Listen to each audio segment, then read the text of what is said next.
We are.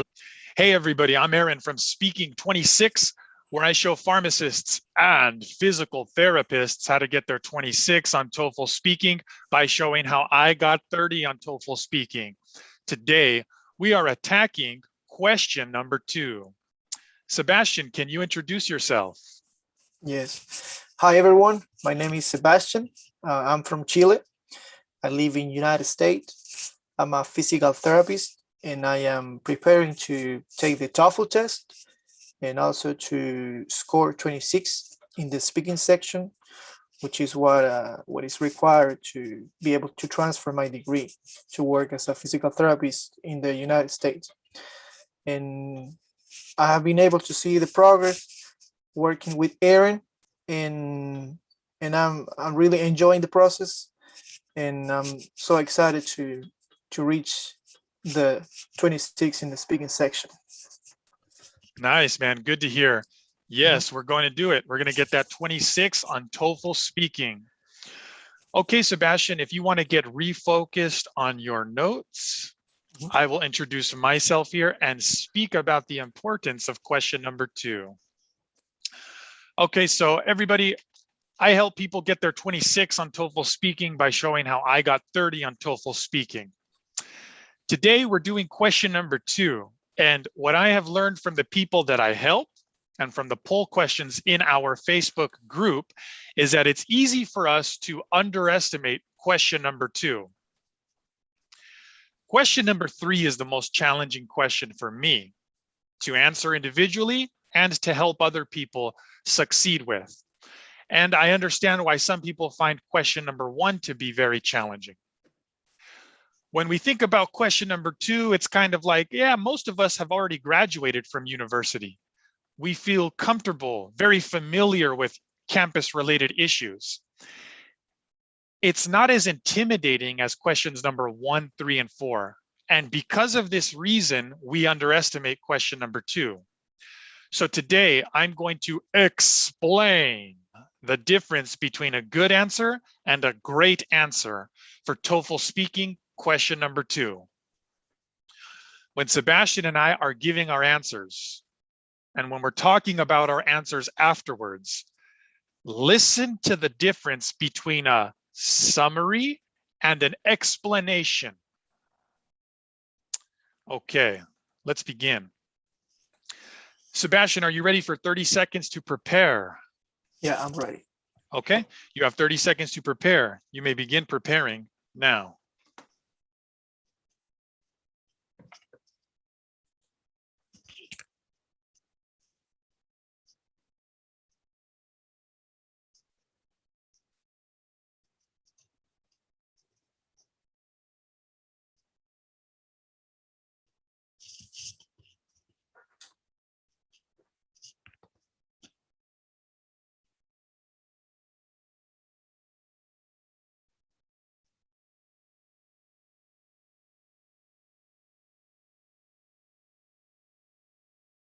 You now have 60 seconds to speak. You may begin speaking now. The woman disagrees with the decision of the university of restricting sports on the lawn in front of the dining hall. The first reason is because she thinks it is not the people's fault of playing on the lawn, the reason why the grass is being damaged. Maybe the playing on the lawn, it can cause any damage, but the main reason she thinks is because the area where this lawn is located is centralized and there is a huge traffic of students walking through the lawn. So she thinks the problem is not going to be solved by restricting people playing on the lawn. The second reason is because the gym is not a practical solution for this. This is because the distance and the time is not convenient for them because it's far away from the building where they had to attend for their classes. Time. Okay, so Sebastian, some good things first. I noticed the improvements you have made. Multiple times you said things like, quote, so she thinks the problem is not going to be solved. Excellent. You weren't doing that when we first started, but now you are. That sentence, as I can hear you have learned is very important because it connects us back. It connects us back to the most important part of the question. Explain her opinion. Why does she have this opinion? Why does she disagree? Sebastian, after giving his first reason, said, quote, so she thinks the problem is not going to be solved. Good job, Sebastian, explaining, not just summarizing, but explaining why she holds that opinion, why she disagrees with that plan. What do you think about your answer? What do you want to improve on? Or what do you want to remember to continue to do well on? I think in the first reason I gave, I think I was clear what I had to say, but I think in some point I was struggling in how to deliver the reason, because I think I wasn't summarizing the reason, but I think I was able to explain why the woman was in disagreement with this proposal. But I think in some point I think I was being too complicated to explain the reason. Okay, and is that because, okay, so I heard you say you think at some point of your first reason you were struggling. Is that because you were correctly doing, is that because you were correctly going for something that's more difficult? Is that because you were going for an explanation instead of just a summary? Yeah, I think it was because of that. I think it was because I was trying to make sure that whoever was in front of me could understand what I was trying to say by just explaining something to just make it easy to understand. So I think sometimes that's hard because you need to really get Yes. something very specific to deliver it instead of like going to too many details. And I think that's the difficult part for me Yes. sometimes. And this is why when we practice our answers through written typed format, this is when we can really sharpen that skill, which will make it easier during the speaking section. So good, you're making progress because you are reaching for the thing you should be reaching for, an explanation. People often do not do that, even though the question says explain. People often summarize because that's easier to do. So I like that you're doing the thing that the TOEFL speaking question tells us to do, explain. And right now you're going through that period of learning, showing yourself how to do that. So as the weeks go on here, you and I can both pay attention to this and we'll notice the progress. We'll notice how, as you continue to give more and more explanations, it becomes easier for you to deliver grammatically correct answers. Okay, excellent. Is there anything else that you want to say about that? Well, I just noticed that I think I need to be a little more efficient with my notes, because I think I have too many things sometimes, and that confused me when I have to go through everything I wrote down. For example, I just erased some words that were completely unnecessary, like the university, words like university, a letter, newspaper, which I know that was like, it comes, the proposal was written in, was being read from the newspaper. But anyway, I write it, and when I have to give my answer, it's like something that is distracting me. So I think I need to be more efficient with that and just write what I really need to say. Okay, become more efficient with your notes. Mm-hmm. Less notes that distract us and more focus on the more beneficial notes, on the part of the notes that we need to focus on the most, the ones that directly answer the question. Yeah, Sebastian, something that I suggested another student So something that you can focus on would be the next time you study, for example, tomorrow, take 10 minutes to focus only on the note-taking part of the question. So in that 10 minutes, you can pull up different questions. Let's say question number 2, question number 2, question number 2. And you only do the note-taking part. So you're hyper-focused on improving the note-taking skill of questions number 2 on the speaking section of TOEFL. You are hyper-focused on that.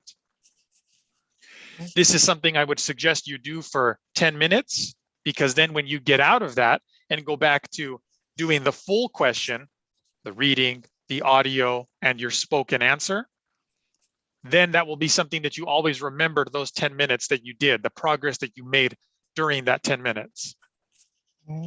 Okay, so do that next time you study. Spend at least 10 minutes on just focusing on the note-taking part, and send me a message later. Tell me how it goes. Did you find that your note-taking became more efficient like you wanted it to? Okay. All right. Is there anything else that you want to say or ask about your answer before you give me 30 seconds to prepare for my answer? No, not really.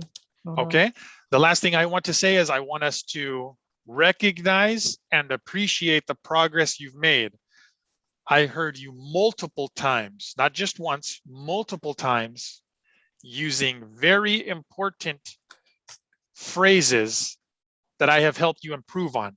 For example, quote, so she thinks the problem is not going to be solved. This is why she disagrees with the plan for the university. Great job explaining.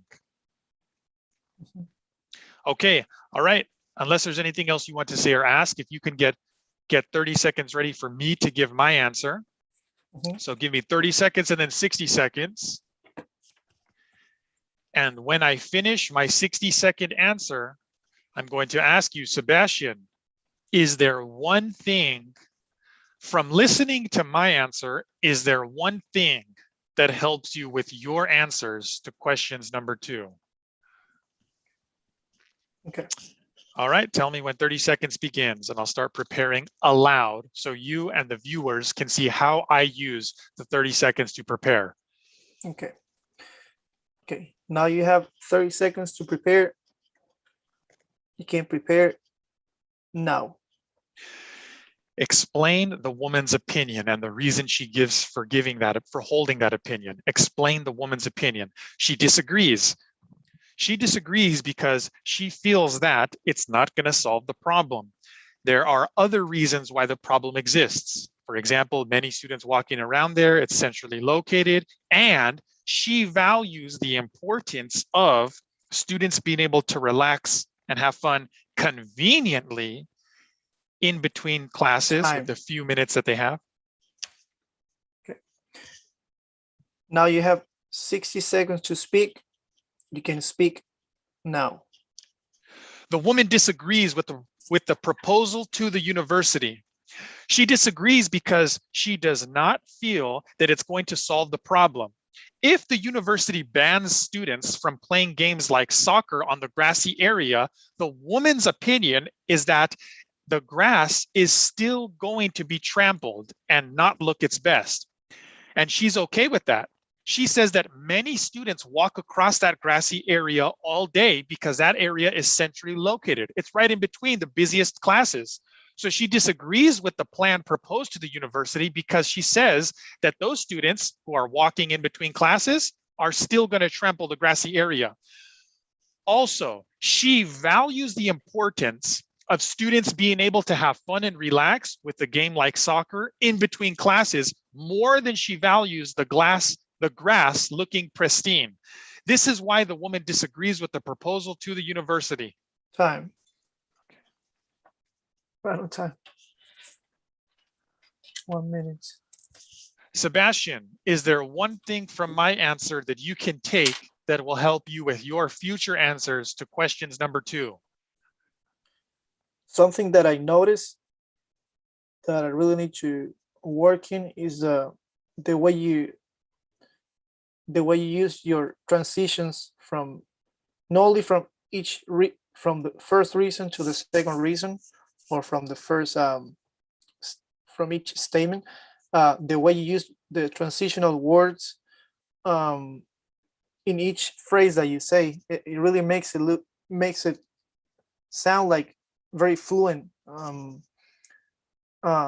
And that's something that I need to improve, because as I mentioned before, it sounds really good. It sounds like constant in the time, and Mhm. and I don't hear any like interruption or any time that you can stop, or you can make any pause during your speech. Okay. All right. So you noticed that my transitions are powerfully effective. How Yeah, can you improve your transitions so that they are also powerfully effective? I would say in when I have to give my answer, in trying to focus in explaining what I have to say, instead of being too structured with my answer, instead of just thinking like, okay, I have to start in this way or in this different way. um I really need to focus, I think, in explaining, and to be more, make it sound more fluid. Yes, when we focus on the most important part of the question, explain, when that's our focus, the other things happen. The other things fall in line. So for example, after our class, if you want to, you can go back and listen to those powerful transitions that I said that you like. Then you can record yourself and practice this same question, practice your answer to this same question 2, 3, or 4 times, focusing on what you just said. You want to improve your transitions, and that's what I would recommend. By focusing on the exact same question 3 or 4 times, recording yourself, listening, making improvements, recording yourself, listening, making improvements, you're going to make those improvements. First, you have to be able to say those powerful transitions, Sebastian. So it's okay if it takes you 3 or 4 recordings before you're saying it the way that you want to be saying it on your phone's recording. First, you have to be able to do it in general. Then you can start applying it to the first time you answer a new question. So my recommendation to get you to use those powerfully effective transitions as quickly as possible is to first practice one question, any question, multiple times. Record yourself, listen to your speaking answer, improve on that recording, listen to that speaking answer, and improve on that. Mhm.